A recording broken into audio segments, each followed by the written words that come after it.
క్రీస్తకం 1025వ సంవత్సరం అరేబియా సముద్ర తీరాన నిశ్శబ్దంగా అత్యంత ప్రశాంతంగా పూజలు జరుగుతున్న సమయం అది.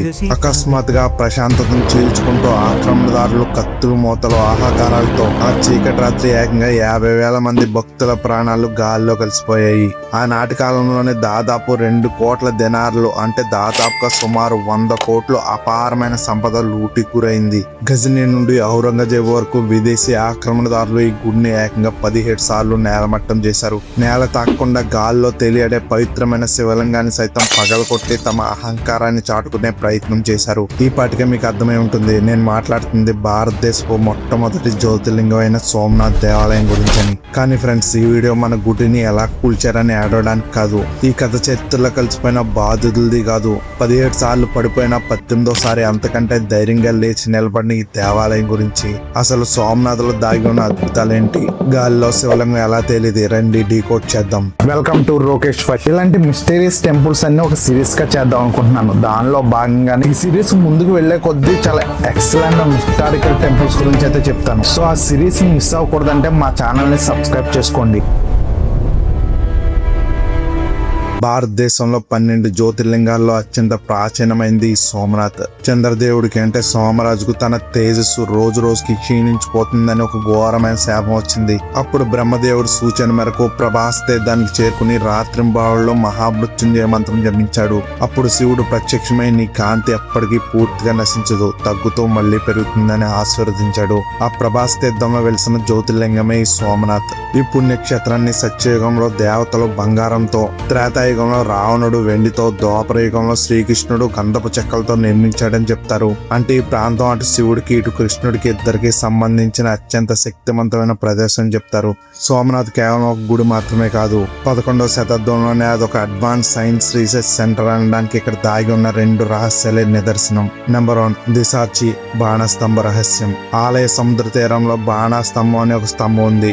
దానిపై ఒక బాణం గుర్తు దక్షిణ దిశగా ఉంటుంది. ఆ బాణం చూపిస్తున్న దిశలో ఒక సరళ రేఖ గీస్తే మధ్యలో ఎలాంటి భూభాగం రాకుండా నేరుగా అంటార్క్టికా దక్షిణ ధ్రువం చేరుకుంటుంది. ఉపగ్రహాలు, మ్యాప్లు లేని వేల సంవత్సరాల క్రితమే మన పూర్వీకులకు భూమి భౌగోళిక స్వరూపం గురించి ఎంత ఖచ్చితమైన సమాచారం ఎలా తెలిసిందన్నది నేటికి సైంటిస్టులకు అంతు చెక్కని ప్రశ్నగానే మిగిలిపోయింది. నెంబర్ 2 గాల్లో తేలియాడే శివలింగం. ఆ ప్రాచీన ఆలయంలోని శివలింగం నేలను తాకకుండా గాల్లోనే తేలియాడుతుండేది. దీన్ని బట్టి 11వ శతాబ్దంలోనే మనకు మ్యాగ్నెటిక్ సస్పెన్షన్ టెక్నాలజీ గురించి తెలిసిందా. కొందరు పరిశోధకులు ఆ శివలింగం అంతరిక్షం నుంచి వచ్చిన ఏదైనా గ్రహశకలం అయి ఉంటుందని, దానికి సహజమైన అయస్కాంత శక్తులు ఉన్నాయని భావిస్తారు. గజనీ దాడిలో శివలింగం పగిలిపోయినప్పుడు అందులోని ఒక భాగాన్ని అఘోరాలు కాపాడి తరతరాలుగా భద్రపరిచారని, స్వాతంత్రం వచ్చిన తర్వాత శంకరాచార్యుల ద్వారా అది మళ్లీ వెలుగులోకి వచ్చిందని ఒక నమ్మకం ఉంది. ఒకసారి మొదట చెప్పుకున్న చరిత్రలోకి వెళ్దాం. క్రీస్తకం 1025 ఆఫ్ఘనిస్తాన్ లో గజనీ సామ్రాజ్యం ఉన్నప్పుడు అక్కడి పాలకుడు మహమ్మద్ గజనీకి ఒక వార్త చేరింది. భారతదేశంలో అరేబియా సముద్ర తీరాన ఒక అద్భుతమైన ఆలయం ఉందని, అక్కడ కంటికి కనిపించిన ఏదో మాయాశక్తితో ఒక శివలింగం గాల్లో తేలుతూ ఉంటుందని, అంతేకాదు ఆ గుడిలో ఉన్న సంపద ప్రపంచంలో మరే రాజు దగ్గర లేదని అతనికి తెలిసింది. సంపదపై ఉన్న వ్యామోహంతో ఆ గాల్లో తేలే వింతను చూడాలన్న కుతూహలంతో ఏకంగా 30,000 మంది సైన్యంతో భయంకరమైన ఎడారిని దాటుకుంటూ గుజరాత్ తీరానికి చేరుకున్నాడు గజనీ. కానీ ఫ్రెండ్స్, ఇక్కడే అతి పెద్ద ప్రశ్న వస్తుంది. అంత పెద్ద సైన్యం వస్తుంటే మన వాళ్ళు ఏం చేస్తున్నారు? ఆ రోజు అసలు ఏం జరిగింది? ఆ గాల్లో తేలే శివలింగాన్ని గజనీ ఎలా కింద పడేశాడు? రండి చరిత్ర పుటల్లో దాగి ఉన్న మిస్టరీని డీకోడ్ చేద్దాం. గజనీ సైన్యం సోమనాథ్ ఆలయాన్ని చుట్టుముట్టే సమయానికి అక్కడ ఎలాంటి రాజ్య సైన్యం లేదు. ఉన్నదల్లా కేవలం పూజారులు, అమాయక భక్తులు మాత్రమే. కానీ వారు పారిపోలేదు. తమ దేవుణ్ణి, తమ ప్రాచీన విజ్ఞాన కేంద్రాన్ని రక్షించుకోవడానికి చేతికి దొరికిన ఆయుధాలతో ఆ రాక్షస సైన్యం పైకి దూకారు. ఆ పోరాటంలో దాదాపు 50,000 మంది ప్రాణత్యాగం చేశారని చరిత్ర చెబుతుంది. రక్తం ఏరులై పారింది. చివరికి గుడి తలుపులు బద్దలు కొట్టుకుని గజనీ ప్రధాన ఆలయంలోకి అడుగు పెట్టాడు. లోపలికి వెళ్లిన గజనీ బుర్రను బ్లాక్ చేసిన గాల్లో తేలే శివలింగం. గర్భగుడిలోకి అడుగు పెట్టిన గజనీకి ఒక్కసారిగా మైండ్ బ్లాక్ అయింది. ఎందుకంటే అక్కడ కింద నేలను తాకకుండా, పైన పైకప్పును తాకకుండా మధ్యలో గాల్లో తేలుతూ ఒక అద్భుతమైన శివలింగం ఉంది అక్కడ. అతను తన కత్తితో శివలింగం కింద పైన తిప్పి చూశాడు. ఎలాంటి దారాలు లేవు, ఎలాంటి సపోర్టు లేదు. ఇది ఏ రకమైన మాయాజాలమో అతనికి అర్థం కాలేదు. భయంతో అతని సైన్యం వెనక్కి తగ్గింది. అప్పుడే గజనీ వెంట వచ్చిన కొందరు మేధావులు ఒక విషయాన్ని పసిగట్టారు. ఇది మాయ కాదు, 11వ శతాబ్దంలోనే భారతీయులు సృష్టించిన అత్యున్నత మ్యాగ్నెటిక్ సస్పెన్షన్ టెక్నాలజీ అని చెప్పారు వాళ్ళు. సోమనాథ ఆలయ గర్భగుడి పైకప్పులో, గోడలో, నేలలో అత్యంత శక్తివంతమైన అయస్కాంతాలను ఒక ఖచ్చితమైన గణిత శాస్త్ర లెక్కల ప్రకారం అమర్చారు. ఆ నలుదిక్కుల నుంచి వచ్చే అయస్కాంత క్షేత్రాల బ్యాలెన్స్ వల్ల ఆ శివలింగం గాల్లో అలా స్థిరంగా తేలియాడుతుండేది. ఆ సైన్స్ అర్థం చేసుకోవాలని గజనీ దాన్ని నాశనం చేయాలని నిర్ణయించుకున్నాడు. గర్భగుడి పైకప్పుపై ఉన్న రాళ్లను ఒక్కోటిగా తొలగించాలని సైన్యాన్ని ఆదేశించాడు. పైకప్పులోని అయస్కాంత క్షేత్రాలు తొలగిపోగానే బ్యాలెన్స్ తప్పి గాల్లో తేలుతున్న ఒక అద్భుతమైన శివలింగం ఒక్కసారిగా కింద పడిపోయింది.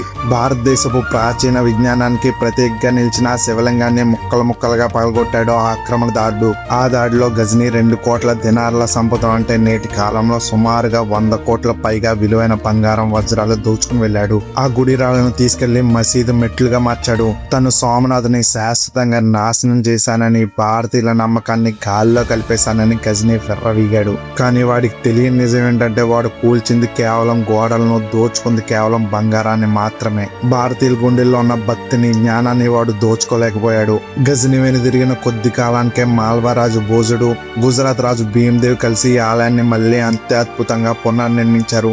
ఎవరైనా ఆక్రమణదారులు ఒక దేశాన్ని శాశ్వతంగా జయించాలంటే వాళ్ళు చేసే మొదటి పని ఆ దేశ సంస్కృతిని, చరిత్రను నాశనం చేయడం. అప్పుడు వాళ్ళ కొత్త చరిత్రను బలవంతంగా రుద్దవచ్చు. దీన్ని ఐకోనోక్లాజం అంటారు. ప్రాచీన గ్రీస్, మధ్య అమెరికాలోని మయన్లు, ఈజిప్షియన్లు, ఇలా ఎన్నో గొప్ప సంస్కృతులపై దాడులు జరిగాయి. ఆ దాడులకు తట్టుకోలేక ఆ సంస్కృతులన్నీ ఈ రోజు భూమి మీద లేకుండా నాశనం అయిపోయాయి. కేవలం మ్యూజియంస్ లో శిథిలాలుగా మిగిలాయి. కానీ భారతదేశంపై గజనీ నుంచి మొదలు పెడితే 1299లో అల్లావుద్దీన్ ఖిల్జీ సేనాని ఉలుగ్ ఖాన్, జాఫర్ ఖాన్, చివరిగా 1706లో ఔరంగజేబు వరకు ఎందరో దాడులు చేశారు. కానీ వాళ్ళు మన భవనాలను కూల్చగలిగారు, కానీ మన విశ్వాసాన్ని కాదు. ప్రపంచంలో ఎన్నో దాడులు ఎదుర్కొని నేటికి సజీవంగా ఉన్న ఏకైక ప్రాచీన సంస్కృతి మనదే. చరిత్రలో సోమనాథ్ దేవాలయంపై 17 సార్లు లూటీ చేయబడింది. ఆ పరిస్థితి చూసి మహారాణి అహల్యాబాయ్ హోల్కర్ చలించిపోయారు. గుడిని రక్షించుకోవాలంటే వ్యూహం మార్చాలని గ్రహించి గర్భగుడిని భూగర్భంలో అత్యంత సురక్షితంగా నిర్మించారు. గుడిపై దాడులు జరిగిన మూల విరాట్కు ఎలాంటి హాని కలగకుండా ఆమె చేసిన ఆ అడుగు సోమనాథ్ జ్యోతిని ఆరిపోకుండా కాపాడింది. ఆ తర్వాత స్వతంత్ర రాగానే ఒక్క మనిషి సర్దార్ వల్లభాయ్ పటేల్ దృఢ సంకల్పంతో మే 11, 1950 ఈ ఆలయాన్ని పునర్నిర్మాణ శంకుస్థాపన జరిగింది. ఎన్నో అడ్డంకులు ఎదురైన వాటన్నిటిని దాటి ఆనాటి రాష్ట్రపతి చేతుల మీదుగా సోమనాథ్ మళ్లీ వెలుగులోకి వచ్చింది. ఆ రోజు వెలిగిన దీపాల కాంతి, ప్రతిధ్వనించిన వేద మంత్రాలు ఈ దేశపు ఆత్మగౌరవాన్ని తిరిగి నిలబెట్టాయి. చంద్రుడిపై శాపం వల్ల కాంతి తగ్గిపోయినా మళ్ళీ పౌర్ణమి నాటికి ఎలాగైతే పూర్ణ కాంతితో వెలుగుతాడో మన దేశం కూడా దండయాత్రల చీకటిని చీల్చుకుని మళ్ళీ అలాగే పూర్ణ కాంతితో వెలుగుతుంది. మనం దండయాత్రలను గుర్తుంచుకుని ఏడ్చే బాధితులం కాదు, మన మనుగోడును గుర్తుంచుకుని గర్వపడే యోధులం.